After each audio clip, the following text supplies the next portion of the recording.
Olá, bem-vindo a mais um vídeo. Meu nome é Adolfo Clair e você está no meu canal. Bom, no vídeo de hoje eu quero estar comentando em como os sermões atrapalham sua interpretação bíblica. Caramba, Adolfo, sério mesmo? Os sermões atrapalham a minha compreensão bíblica? Sim, existem sermões em que os pregadores eles se focam demais em explicar detalhes, em falar coisas, em inserir coisas no texto, em romantizar. Eu acho que essa é a palavra que cabe perfeitamente ao texto bíblico. Romantizar para gerar um impacto em você que ouve o sermão. Só que muitas vezes essa romantização, quando você vai olhar para o texto bíblico, ela acaba te atrapalhando. Então cuidado com certos tipos de sermões ou com certos tipos de pregadores que ficam romantizando o texto bíblico. Ficam romantizando, sabe? Ah, por que isso? Por que aquilo? Não, o texto bíblico, às vezes a gente tem que olhar, às vezes não, a gente tem que olhar para o texto e buscar entender exatamente como ele é. Exatamente como ele é. Sem ficar floreando, sem ficar... E o interessante é que você vai ter, por exemplo, olha que legal, cara. Isso eu também aprendi com o Thiago Santana, do canal Satanás. Ele fez uma análise do livro de Juízes. E tem uma cena que Gideão tá escondido lá de baixo, velho. Tá escondido lá, tá escondido de todo mundo. Aí o anjo chega pra ele e fala assim: ô homem valente, hein? Chega junto, rapaz. O Gideão, cara, ele tava escondido, velho, morrendo de medo. E o anjo falou: ô homem valente, né? O anjo tá sendo irônico com ele, cara. Beleza, Maria, já vou comer a tapioca aqui. Bom, então eu vou buscar a tapioca que minha esposa fez lá, que foi Gideão que moeu ela no moedor lá, no pilão. E aí, o que acontece? O cara olha, o cara olha e fala: não, porque Gideão era valente, porque ele foi valente. Cara, você olha pro texto bíblico, ele é um covarde, cara. Alguns aqui podem até chegar assim: não, mas é que o anjo está falando daquilo que ele se tornaria a ser. Bom, graças a Deus ele se tornou quem ele se tornou, Gideão, bichão. Mas até naquele momento, Gideão era um covarde, bicho. Quando ele vai destruir quando ele vai destruir lá o ídolo, ele destrói durante o dia, ele chega lá, mete o pé, briga com um, sai... Não, mano, ele vai lá à noite. É o pai dele que vai defender ele. Tá no texto bíblico. Não? E aí, cara, o negócio é muito doido. Um outro detalhe, por exemplo, por que Abraão ele faz um monte de teste? Olha, se você é de Deus mesmo, esse algodão vai estar molhado e tudo seco. Foi lá, estava assim. Agora tudo vai estar molhado, agora ele vai estar molhado, tudo seco, agora vai estar tudo molhado e ele seco.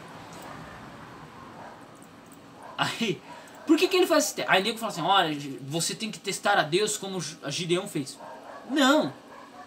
Esses testes demonstram a infidelidade, a falta de crença de Gideão para com Deus.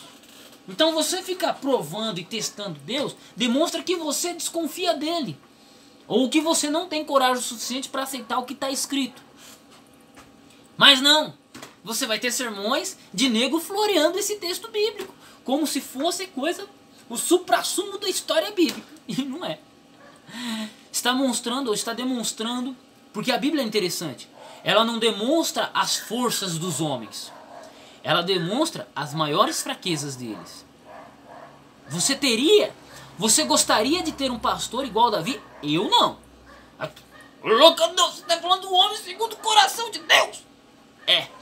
Mas se você, hoje, se você tivesse que escolher para ser o pastor, para ser o líder de igreja, entre Saul e Davi, você escolheria Saul sem questionar.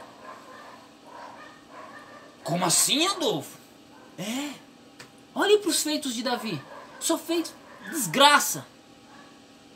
Só fez desgraça ao longo da vida dele, depois que ele se tornou rei. Só fez desgraça. Pode olhar para o texto bíblico. Mas não, talvez você não tenha prestado atenção nisso, porque você sempre olha lembrando que Davi era o homem segundo o coração de Deus.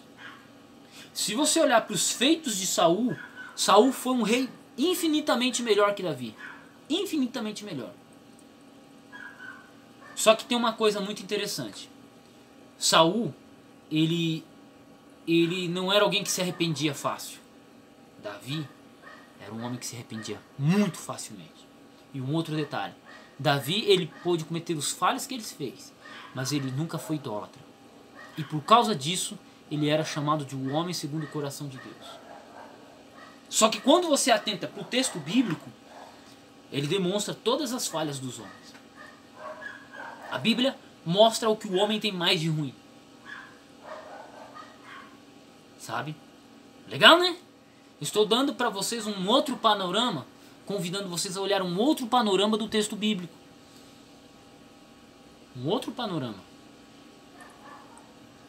Sabe? É muito legal, cara, isso aí. É muito legal. Então, quando você para e assiste um vídeo como esse, você fala: mano, eu nunca assisti um vídeo, eu nunca vi um pregador falando isso. Eu nunca vi um pregador falando isso. Por quê? Porque eles sempre olham para o texto bíblico de maneira apaixonada, de maneira, sabe, romântica. E aí eles romantizam os textos bíblicos e aí não deixam o texto falar por ele mesmo. Eles não conseguem ver o que o texto realmente está falando. E aí começam a tirar conclusões impróprias do texto bíblico. Legal. É isso aí. É o que eu tenho a dizer. Qual que é o meu convite para você? Leia a Bíblia. Procure entender os textos. Procure tirar aquele óculos romântico. Opa, sim, Davi foi um grande rei. Saul foi um grande rei. Gideão foi um grande homem. Mas todos eles tiveram o seu lado ruim muito demonstrado. Entende? É muito interessante isso aí, cara. E por que isso? Porque a Bíblia, ela demonstra o lado mais ruim do ser humano, ou demonstra as falhas dele, para mostrar que ele precisa de Jesus. Para que ele necessita buscar a Deus. E independentemente das suas falhas, você tem que buscar a Deus. Porque elas serão transformadas. Porque o que se tem ideia de igreja hoje? Não, eu só vou para a igreja porque lá na igreja só tem gente perfeita. E não é. Porque a Bíblia não demonstra pessoas perfeitas. Existem alguns homens, sim, que foram elogiados por causa do seu caráter. Daniel, José, Jesus. Existem, sim, homens que foram nomeados, são lembrados pelo seu caráter tremendo. Mas, na grande maioria das vezes, a Bíblia, ela vai demonstrar as falhas deles. Jonas, velho. Jonas, além de covarde, ainda esperava a destruição de uma nação inteira. Por preconceitos pessoais. E Deus tem que dar uma lição nele e falar: não, velho, não é assim que funciona. Entende? Eu gosto muito de Jonas, tá, gente? Eu gosto muito da história de Jonas. Eu não vou dizer que eu me identifico, mas muitas vezes nós somos como Jonas. Então, a gente tem que olhar e buscar o texto. Entender o texto. Bom, finalizo esse vídeo fazendo aquele pedido de sempre. Se gostou, compartilha. Se você achou interessante. Se você puder me ajudar com pelo menos R$10 mensais, a minha conta está na descrição para que eu esteja adquirindo mais livros, comprando livros. Então, você me ajudando, agradeço muito. E é isso aí. Tamo junto no campo de batalha. Deus abençoe seus estudos. Eu dou aula de grego bíblico e crítica textual do Novo Testamento. Se precisar entrar em contato comigo no meu Facebook, no meu blog, no meu Instagram, estão na descrição. Meu e-mail também. Fique com Deus, Deus abençoe seus estudos e tamo junto.